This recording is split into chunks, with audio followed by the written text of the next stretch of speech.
Hidup manusia tak akan pernah lepas oleh sebuah rencana. Semuanya akan sangat menyenangkan bila dapat dilaksanakan, dan akan sangat menyedihkan bila semua rencana hanya tinggal wacana. Pendakian kali ini merupakan rencana besar yang sudah kami matangkan selama 2 bulan lamanya, dan hampir saja sia-sia hanya gara-gara satu hal.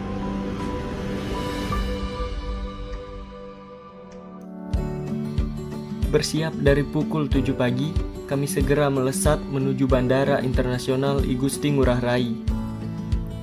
Kali ini, saya dan tim pendakian akan bertolak menuju Lombok dan berencana akan menyambangi puncak Dewi Anjani. Rinjani sendiri menjadi gunung terjauh yang pernah saya daki selama berjalannya edisi Sekedar Cerita. Ya sudah, mari kita berangkat. 35 menit berlalu.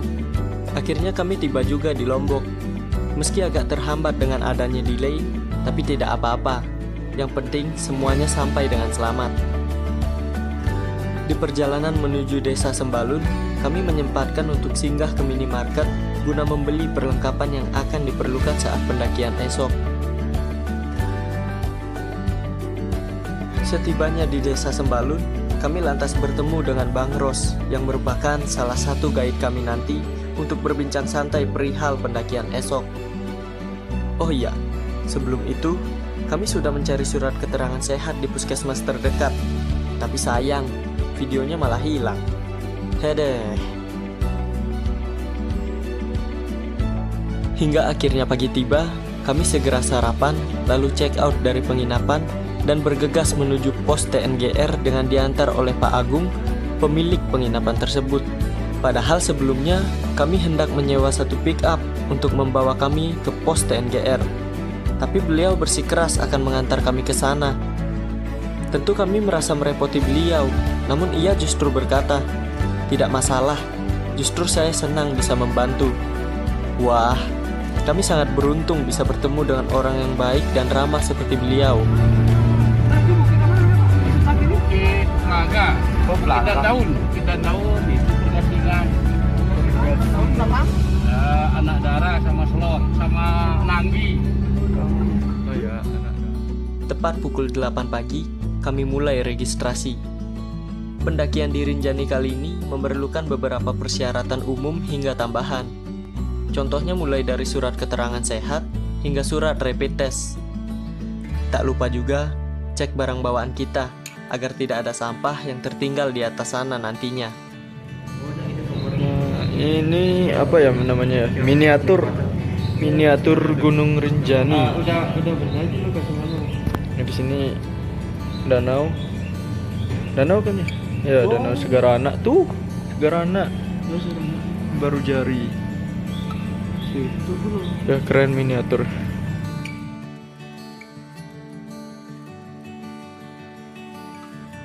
Baik, sahabat sekedar cerita, kita sudah sampai di tempat registrasi masuk Gunung Rinjani, dan itu gunungnya sudah menunggu di belakang, dan kita akan ke puncak.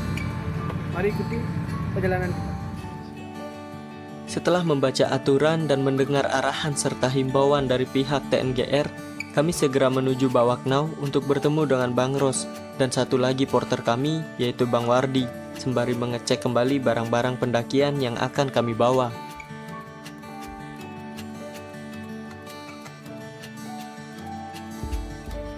Setelah semua barang sudah di-packing, kini saatnya kami melingkar dan mulai berdoa sebelum memulai pendakian.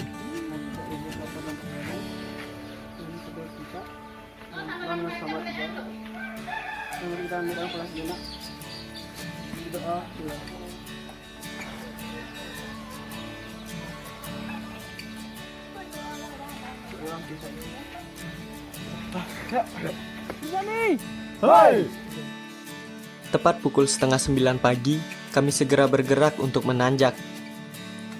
Kaki terus melangkah melewati perkebunan warga dan bentangan sungai yang cukup kering. Hingga mentari yang kian naik kian terik, Bang Ros menawarkan kami untuk menggunakan jasa ojek yang bisa mengantar kami sampai pos 2 jika ingin mempersingkat waktu. Kami awalnya bersikeras ingin berjalan saja.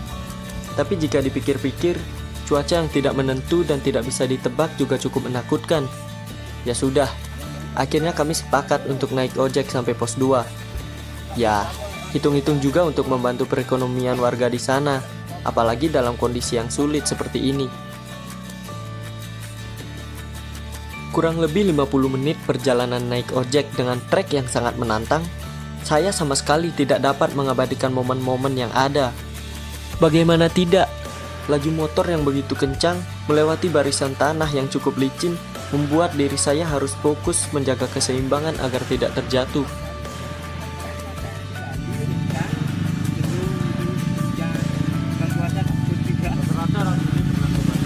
Pesawat kan tidak ngangkut juga, kita kan di laut. Di lautnya nggak tahu saja.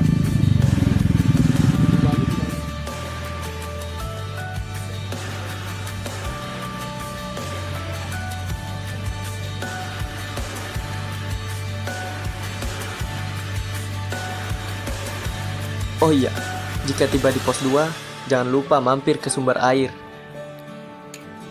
Baik teman-teman, Sobat Tualang, kita sudah sampai di pos 2. Itu banyak monyetnya itu. Di situ sekarang. Tadi kita lumayan jauh naik ojek ya. Ya, supaya kita membantu perekonomian agar kita tidak menghambat waktu juga persingkat waktu karena cuaca di sini tidak menentu lah. Baik, sekarang kita sudah sampai di sumber air. Mari kita akan mencari air di sana. Ikuti terus perjalanan kita. Sampai jumpa.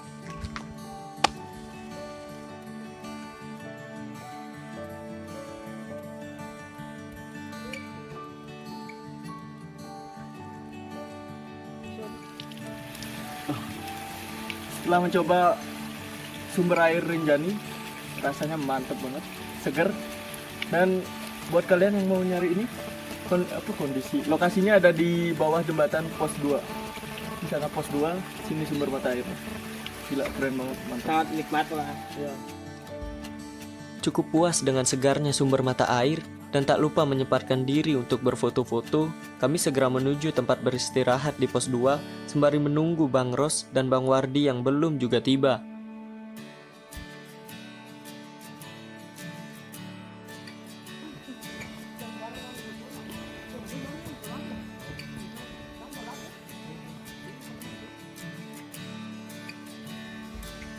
Saya pikir perjalanan menuju puncak Rinjani akan sangat membosankan karena treknya yang lumayan panjang. Tapi ternyata dugaan saya salah. Rinjani sangat indah, bahkan saat kita belum mencapai puncaknya. Hamparan sabana kering, ditambah dengan tarian kabut yang mulai menampakkan dirinya, seakan menambah semangat ini untuk menggebu lagi dalam perjalanan nanti.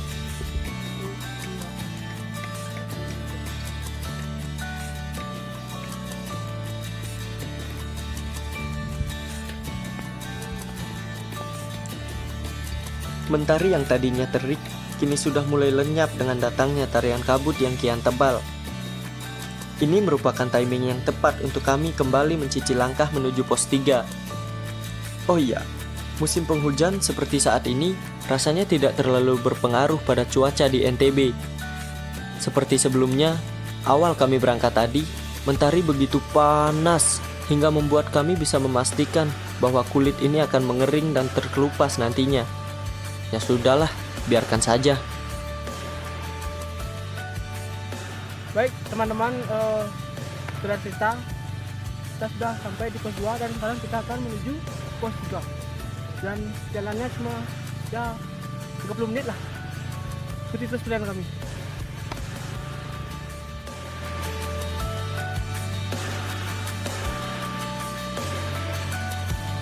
Pendakian kami lanjutkan. Dan baru saja setengah perjalanan, mata kami benar-benar dimanjakan dengan sabana yang lagi-lagi membuat diri ini kagum akan sejuknya dan bentangan keindahannya. Luar biasa.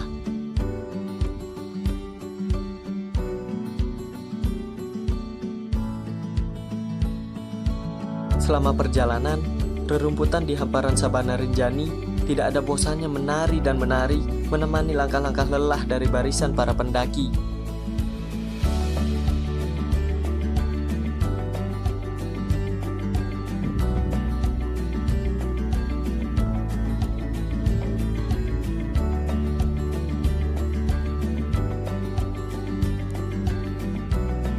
Bo? Iya. Cek video. Bo. Mantap. Ada satu hal yang tidak pernah terduga dalam benak saya sebelumnya. Ternyata sinyal ponsel kami sepanjang jalur menuju pos 3 sangat berlimpah. Bahkan saking kencangnya, kami lantas menghubungi dan membagikan momen berharga ini kepada keluarga atau kerabat yang sedang menunggu kabar kami dari rumah.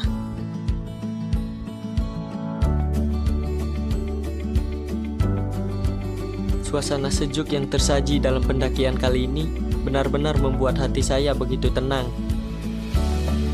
Di sisi lain, kami juga saling bertegur sapa dengan para pendaki, bertukar canda tawa, dan berbagi kisah akan pengalaman mendaki masing-masing di gunung yang berbeda.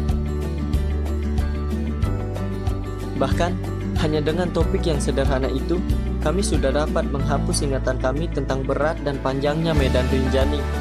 Dan jika boleh saya mengutip sedikit kalimat dari Bung Fiersa Besari, bahwa benar, yang akan kami ingat dari Gunung Rinjani hanyalah kecantikannya saja, dan semuanya seolah-olah menghapus fakta bahwa di balik itu terdapat medan yang sangat amat berat. Saya setuju, barangkali memang begitulah cara kerja otak kita, melupakan yang harusnya diingat dan mengingat apa yang harusnya dilupakan. Oh, belum nanya kalau ada di sini. Kalau dari mana? Nanti viral saya jangan bikin. Ya. Jangan apa-apa. Semangat, Bang.